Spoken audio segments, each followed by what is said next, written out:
When jurors are sequestered, they're shut out from the world. They stay in a hotel and are under the watch of sheriff's deputies during the trial. It can get expensive, and taxpayers are paying for it all. In the past year, $500,000 was spent on food in hotels for sequestered jurors, and the deputies keeping an eye on them. People were sitting there at that table eating like they were on their biggest vacation of their lives.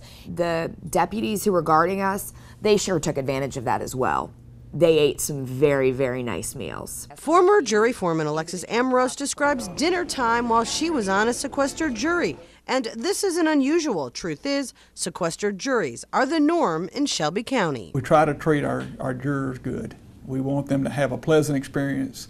We don't want them to leave with a negative attitude. Shelby County Sheriff's Office Chief Larry Young says jurors are allowed $55 a day for meal expenses. It's the same per diem that county employees get that we hold them to for breakfast, for lunch, and dinner combined. That may be policy, but in reality, I had wanted to get the steak with the lobster topping, with the add the extra this, with, I mean, whatever it was, there were no limitations put on that. A look at receipts confirms that. On a trip to Outback Steakhouse, jurors and deputies not only got filet, they added lobster tails. 6 days later, during the same trial, almost $1,500 was spent on food alone.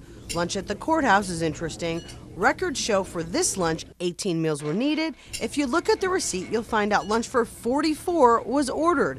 The paperwork for July 14, 2010 reveals 30 lunches were needed, 51 were ordered. Truth is, we don't know who's eating all that extra food. So, how much is this really costing you? Well, Sheriff's Office records prove food and hotel bills for the Jesse Dotson case cost taxpayers $56,000. Harry Coleman's trial, the man convicted of killing a man in a Cordova parking lot, cost just $7,400 in meal and hotel bills. When accused cop killer Dexter Cox was on trial for murdering a Fraser man, you paid $6,700 for 3.5 days of housing and feeding jurors and deputies. You've probably heard of those cases, but even more money is spent on the cases you've never heard about, like the trial Amorose was on. This was one guy hustling some money from somebody else, and it went wrong, and so they ended up resorting to violence. You may think sequestering juries is the norm, but jurors in Nashville, Detroit, Houston, or LA are rarely sequestered. The last time there was a sequestered jury in LA was the O.J. Simpson trial. That was back in 1995. Amorose, who's also a taxpayer, says sequestering her jury wasted your money. There just seemed to be absolutely no reason to take it to this level. The sheriff's office says they monitor receipts through a series of checks and balances. But the truth is, if judges didn't sequester so many juries, taxpayers wouldn't be paying for juries and deputies to eat high off the hog. Jenny DiPrizio, ABC 24 News. Well, we've all seen the TV show, but what does it really take to make it in Nashville? For a few Memphis natives, the hard work outweighs the glitz and glam. Like any good country song, this one starts with a love story. Serena Wages and Gabe Raybon met on a blind date 2 years ago. But I was pleasantly surprised to find out that she was a singer, and when I found out she was good, it was even better. You definitely wouldn't have dated me. But Friends of Lola didn't come together until Gabe was introduced to Serena's big brother, Houston. Yeah, we met in Memphis. We were all just kind of hanging out after dinner one night, and he brought out a guitar and started playing, and we ended up like staying up until 3 in the morning that night and playing music, all three of us. I was just trying to make a good impression on Big Brother. You know? That first impression was all it took. Now the trio's creating haunting melodies and killer harmonies with a hook of Memphis soul.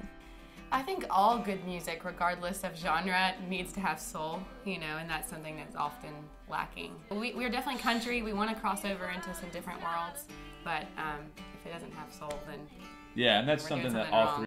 As a band on the rise, Friends of Lola, named after their neighbor's pooch, has managed to avoid the backstabbing drama and deceit infamously portrayed in ABC's hit Nashville.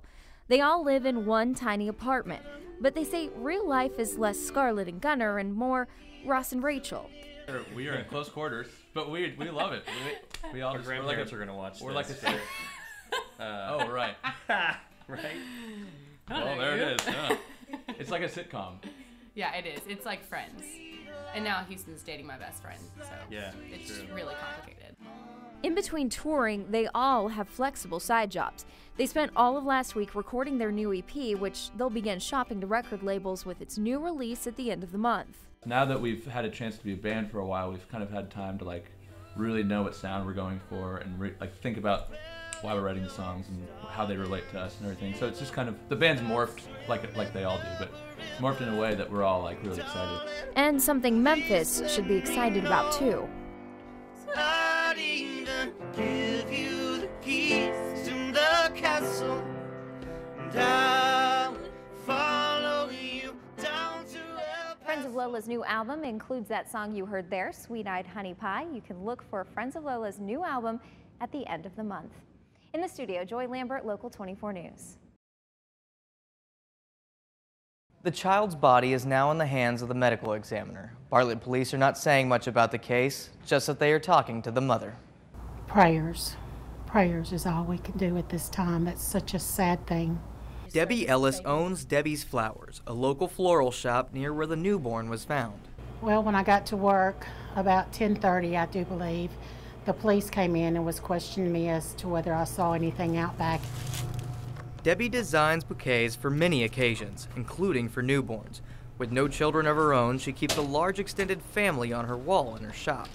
This wall is my wall of family and friends, and we have babies and newborns. We even have ultrasound pictures of employees' babies, and it's a shame that this baby will never have this chance to be on anyone's wall. She wants mothers to know. But there are safe havens, there are other options to take care of your loved ones, and it's just such a sad thing that you feel as if that's your only choice. The cause of death is still under investigation pending results from the medical examiner. We have posted several links on our website at localmemphis.com for expecting mothers who need help. In the newsroom, Casey Monroe, Local 24 News.